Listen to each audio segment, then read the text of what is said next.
Marco, tu segui già parecchie iniziative che riguardano l'ambiente vitivinicolo, Sì. qui a Valdobbiadene e non solo.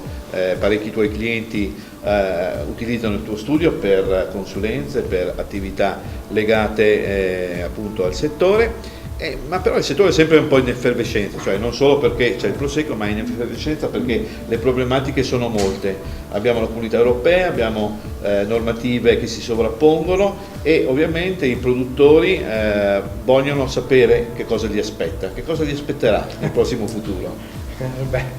Sapere cosa aspetta il prossimo futuro non è proprio così facile, dovrei avere la sfera magica e capire. Sì. Sappiamo quello che è un po' il passato, come si sta un po' evolvendo la situazione del vino, del prosecco in modo particolare, visto che siamo nella zona del prosecco. Si può dire che rispetto agli anni scorsi, dove c'è stata una crescita a doppia cifra ogni anno, nell'ultimo anno, 2018, la crescita è un po' rallentata, un bel po' rallentata direi. Abbiamo nella DOCG una crescita che è meno 1% circa rispetto all'anno precedente. Nella DOC la crescita è stata del 6,5 circa per cento contro il 15-16% dell'anno precedente. Abbiamo anche delle produzioni che sono state eccezionali, vista l'annata 2018 e visto anche la grossa mole di impianti che sono stati fatti negli ultimi anni.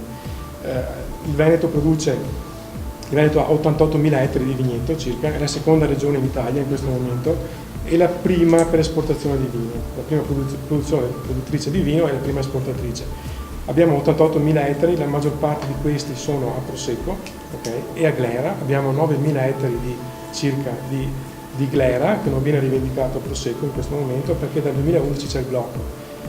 Abbiamo 4.400.000 ettolitri prodotti nel 2017 di Prosecco contro i 4 milioni e 8 che sono stimati in base alle dichiarazioni di produzione del 2018.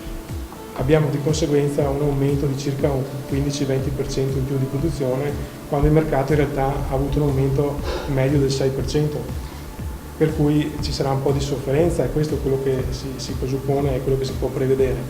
Sofferenza che si sta già dimostrando perché non ci sono scambi in questo momento importanti di vino tra gli spumantisti, tra gli imbottigliatori e i produttori.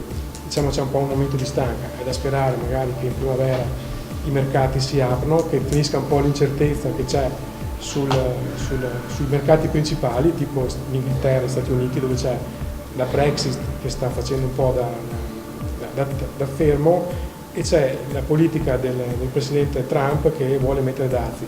I due maggiori mercati sono quelli che sono più a rischio in un certo senso e sono anche quelli che possono influire poi su quello che è la ricezione del prodotto.